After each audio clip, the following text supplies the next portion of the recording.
పేదలకు ఏదైతే ప్రజాప్రభుత్వం ఉందో పేద ప్రజలకు తెల్ల రేషన్ కార్డు ఉన్న ప్రతి ఒక్కరికి సన్నబియ్యం ఇచ్చి ఆదుకుంటుందన్న విషయం చాలా సంతోషదాయకం. ఇది రాష్ట్రంలో ఉన్నటువంటి ప్రతి గ్రామంలో ఉన్నటువంటి ప్రతి పౌరునికి తెలియజేస్తాం. మేము విద్యుత్ శాఖలో పనిచేస్తున్నటువంటి కార్మికులం కాబట్టి గడప గడపకు తిరుగుతాం కాబట్టి ఖచ్చితంగా మా కార్మికులు ప్రభుత్వం ఇస్తున్నటువంటి సంక్షేమ పథకాలను ప్రజలకు తెలియజేసే బాధ్యత మేము తీసుకుంటామని ఈ సందర్భంగా తెలియజేస్తున్నాం. అదంతా తప్పుడు ఆరోపణ. ప్రతిపక్షాలు ఇంతకుముందు ఏనాడు కూడా బియ్యం ఇచ్చిన దాఖలా లేవు. దొడ్డు బియ్యం ఇచ్చేటి అవి పందికొక్కులకు వాటికి వీటికి తప్ప వేరే దానికి పనిచేయలేదు. అమ్ముకున్నారే తప్ప ఏనాడు కూడా ఏ నిరుపేద తిన్న పాపన పోలేదు.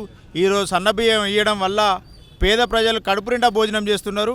మా మంత్రులు కానీ మా ముఖ్యమంత్రి కానీ మా ఎమ్మెల్యేలు కానీ ప్రతి ఇంటి దగ్గరికి వెళ్ళి ఆ ఇంట్లో భోజనం చేసి ఎలా ఉన్నాయమ్మా అని అడుగుతూ ఉన్నారంటేనే అర్థం చేసుకోవచ్చు సన్నబియ్యం ఏ విధంగా ఉన్నాయి ఈ రాష్ట్రంలో అని తెలుసుకోవచ్చని ఈ సందర్భంగా. భూభారతి తీసుకురావడం చాలా సంతోషం.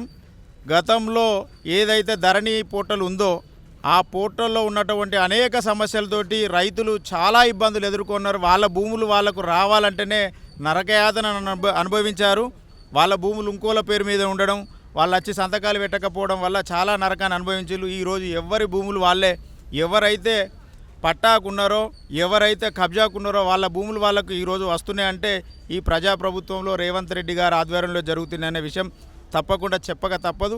ఇంకో విషయం ఏంటంటే విద్యుత్ శాఖలో పనిచేస్తున్నటువంటి 23,000 మంది ఆర్టిజన్ సోదరులను గత ప్రభుత్వం పర్మనెంట్ చేసినామని చెప్పి కాలయాపన చేసి ఆర్టిజన్లనే నామకరణం చెప్పి చేసి మోసం చేసిందనే విషయాన్ని మేము గౌరవ ముఖ్యమంత్రి రేవంత్ రెడ్డి గారికి మా మినిస్టర్ బట్టి విక్రమార్క గారి దృష్టికి తీసుకువెళ్ళడం జరిగింది. పెద్దలు సంజీవ్ రెడ్డి గారి ఆశీస్సులతో మా 327 సెక్రటరీ జనరల్ శ్రీధర్ సార్ ఆధ్వర్యంలో మరొక్కసారి ముఖ్యమంత్రి గారిని కలిసి ఈ రాష్ట్రంలో ఉన్నటువంటి 23,000 మంది ఆర్టిజన్ సోదరుల సమస్యలను అతి త్వరలో పరిష్కరించుకోవడానికి ఒక ప్రయత్నం చేస్తామని ఈరోజు కూడా సీఎం గారికి మెమోరాండం ఇవ్వడం జరిగింది. విద్యుత్ శాఖలో పనిచేస్తున్నటువంటి 23,000 మంది ఆర్టిజన్ సోదరులకు అతి త్వరలో ఏపీఎస్ఈబీ సర్వీసు రూల్స్తో కూడుకున్నటువంటి దశల వారి కన్వర్షన్ ఇవ్వాలని ఈ సందర్భంగా కోరుతా ఉన్నాం.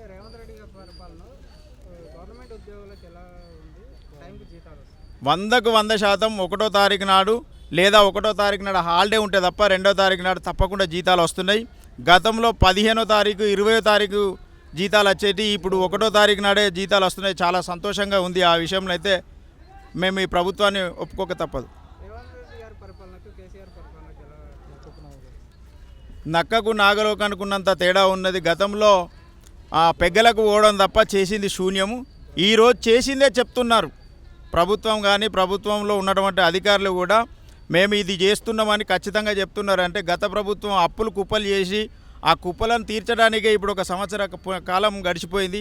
ఇక నుండి పాలన మీద ఇంకా దృష్టి పెట్టి ఉద్యోగులకు కానీ కార్మికులకు కానీ కర్షకులకు కానీ ఇంకా ప్రజాపాలన ప్రభుత్వం అందిస్తారని ఆశిస్తూ ఉన్నాం. Subscribe us and press the bell icon for more interesting updates.